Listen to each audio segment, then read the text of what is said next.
BYD ბრენდი, რომელმაც Tesla-ს გაყიდვებში გაასწრო.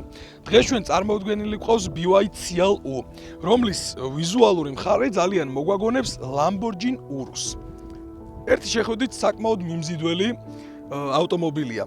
მომეწონა ეს ჭრილი, რომელიც აგრესიულ ვიზუალს აძლევს ავტომობილს, ეს აჰაეროები რა თქმა უნდა უფუნქციოა, მაგრამ მიმზიდველია.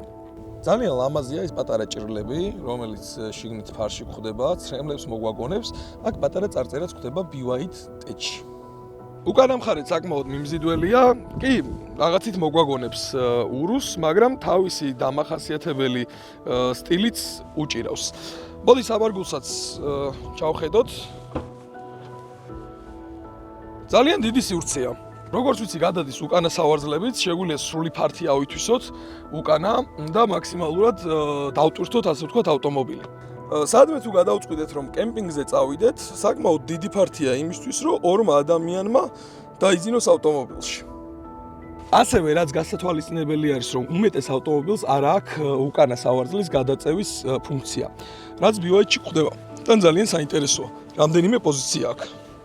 შეგვიძლია გადავწიოთ, ესე გავაჩეროთ. თუ გვინდა ესე დავждეთ. ოდნავ უკან, კიდევ ოდნავ უკან, შეგვიძლია სულ გავწიოთ და კომფორტულად დავждეთ.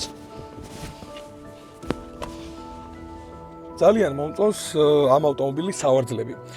სპორტული ხასიათის სავარძლები აქვს, ზოგადად ძალიან არ მიყვარს ხოლმე თეთრი სალონი, მაგრამ ძალიან უხდება აი ეს მოლურჯო ფერი, ასევე აი ეს ყვითელი კანტები, ასევე არ შემიძლია არ აღვნიშნო ღილაკები, ფუნქციური ღილაკები, რომელიც მაგალითად არ გვხვდება Tesla-ში. და ახალი რეგულაციების თანახმად უკვე ითხოვენ, რომ ელექტროავტომობილებში და ამატომ ფუნქციური ღილაკები, იმიტომ რომ ახალი უსაფრთხოების სტანდარტია. მონიტორი როგორც ჰორიზონტალურად, ასევე ვერტიკალურად ერთი თითის დაჭერით შეგიძლიათ მოირგოთ თქვენს გემოზე. თანამედროვე ავტომობილებში ყველასთვის გამაღიზიანებელია უხარისხო ინტერიერი.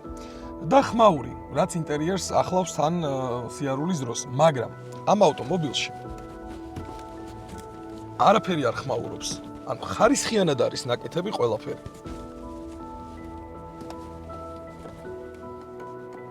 არ ხმაურობს არაფერი. კარგია. ჩემთვის ავტომობილში ერთ-ერთი მნიშვნელოვანი არის სათავსო. BYD-ში კი ნახეთ რა მხელა ადგილია. ნახევარი ხელი გეტევათ შიგნით. ნახევარი ხელი. ასევე, რაც მომწონს არის, რომ ორი wireless charger-ი გვაქვს. წინ ორ მგზავრს შეუძლია ტელეფონი მოათავსოს აქ და დატენოს. აქ რა ხდება? გვაქვს მხოლოდ წყლის ჩასასხმელი, რომელიც გამოგვადგება საქარე მინის წმენდის დროს. მეტი არც არაფერი. აქ ჩვენ არაფერი არ გვესაქმება იდეაში. ახალ ავტომობილს როცა ვყიდულობთ, 3 წლიანი სერვისი მოყვება და ზედმეტი ჩვენი ჩახედვა არ არის საჭირო.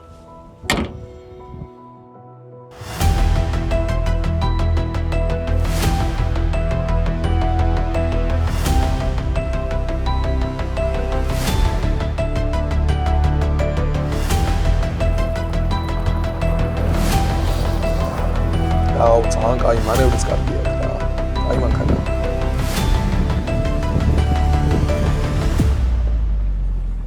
საკმაოდ კარგად ართმევს თავს.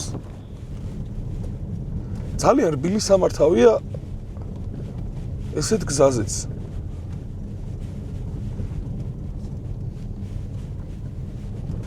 ანუ აღმართზეც არ უჭირს ასვლა, საერთოდ წინააღმდეგობას ვერ გრძნობს, მე მგონი.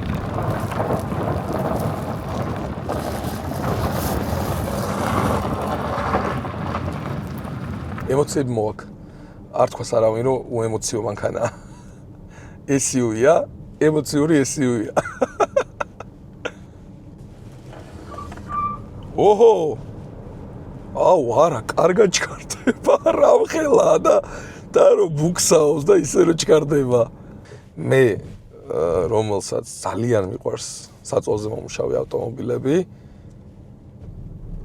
არ ხედვა ცოტა არ იყო შემიცვალა რა. ბრაგუნა არ არის, რასაც მოდი პირდაპირ ვიტყვი, რომ არ მოველოდი ამ ავტომობილისგან. ძალიან კომფორტულად დადის, რბილი საჭე აქვს. კარგი სამართავია. სავარძლებზე უნდა აღვნიშნო, რომ კომფორტულია, კარგი ჯდომის პოზიცია აქვს, ანუ მართვისას სიამოვნებას განიჭებს. ეს ნამდვილად აქვს, ამას ვერ დაუკარგავთ. ეხლა ვზივარ SUV-ზე, რომელსაც არ აქვს ხმა, მაგრამ SUV-ის ხმა მაინც არ უნდა კონდეს. ანუ SUV არის ის ავტომობილი, რომლითაც წახვალ ქალაქგარეთ, ოჯახს ატარებ, სამსახურში წახვალ, მოხვალ, საკმაოდ კომპაქტურია, კარგი საბარგულით, საკმაოდ ტევადი. ანუ ისედაც ხო ესეთ ავტომობილს ყიდულობთ, მაგრამ ყიდულობ BYD-ის SUV-ის, რომელსაც 3 წლიანი გარანტია აქვს და 3 წელი ფეხი ფეხზე გაქვს შემოდებული. ეს 3 წლიანი გარანტია, ნუ შეგაშინებთ ესე რა, იმიტომ რომ 3 წელი კი არა, ეს მანქანები ძლებს, რა ვიცი, საკმაოდ დიდი ხანი. ეხლა აქ ჩვენთან ტაქსის კომპანიებს ყავთ და 300 და 400.000-ია გარბენი ამ მანქანებს, BYD-ის ბრენდზე მაქვს საუბარი. და დადიან, ანუ ბატარეის ხანგრძლივობა რაც აქვს, ანუ ლაიფი, ქონდა 2%-ით მოკლებული. 2%, ანუ 200.000 რო გავლილი და 2% რო გაკლდება, ანუ მილიონს ხო ყველა ვარიანტში გაგატარებს.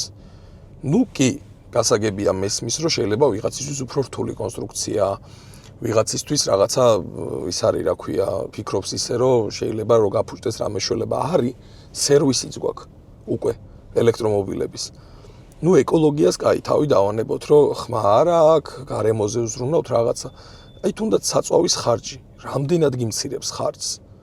იმას არ ვიძახი, რომ ეხლა გავიქცევი და ხვალვე ვიყიდი, მაგრამ შორეულ პერსპექტივაში როცა ვფიქრობდი, რომ არასდროს არ მეყოლებოდა, არა. ეხლა ვფიქრობ, რომ შეიძლება მყავდეს.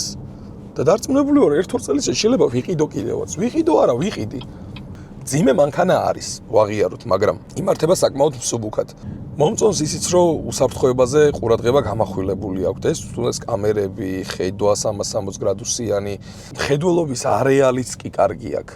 ანუ კარგად ჩანს ყველაფერი, სარკეები იდეალური ზომის არის, წინ კარგად ხედავთ ყველაფერს, ანუ ჯდომის პოზიციაც ისეთი აქვს, რომ აი ჩემთვის მაგალითად შეიძლება ვიღაცას სასაცილოდ მოეჩვენოს, მაგრამ ძალიან სიამოვნებს, როცა უყურებ მანქანის ცხვირს.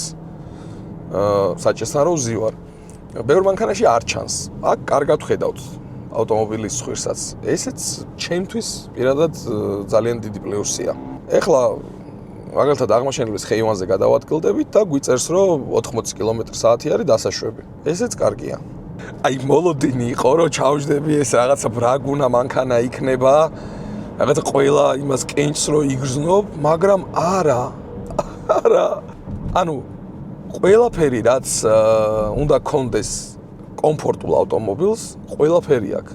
მე რომელსაც ძალიან მიყვარს გამონაბოლქვის სუნი, ბენზინის სუნი, აი და ხმები მანქანის უცებ აღმოჩნდი რაღაც სიწყნარეში, სიჩუმეში. პირველი შეგრძნება რაც იყო, ჩემთვის განვიცადა სრული შოკი. დამადუმა. ანუ როგორი ჩუმიც არის, ისეთივე ჩუმი გამხადა. ტეზდრაივის მთელი მუღამი არის ის, რომ ვილაპარაკო მინუსებზე ავტომობილის და პლუსებზე. ეხლა დებილივით ვზივარ და ვფიქრობ, რა მინუსი შეიძლება მოუძებნო ამ მანქანას. აი ვიღაცას რო კითხო, შეიძლება მინუსად ის თქვას, რომ ელექტრომანქანაა. მეც ესე ვფიქრობდი, რომ ელექტრომანქანის მთავარი მინუსი ის იყო, რომ იყო ელექტრო. მაგრამ დღეს ეს აზრი შემეცვალა. არ ვიცი, გავამაშტერეს. არ მეგონა, რომ ოდესმე ელექტროავტომობილი მომეწონებოდა. ეხლა მგონია, რომ დავბერდი.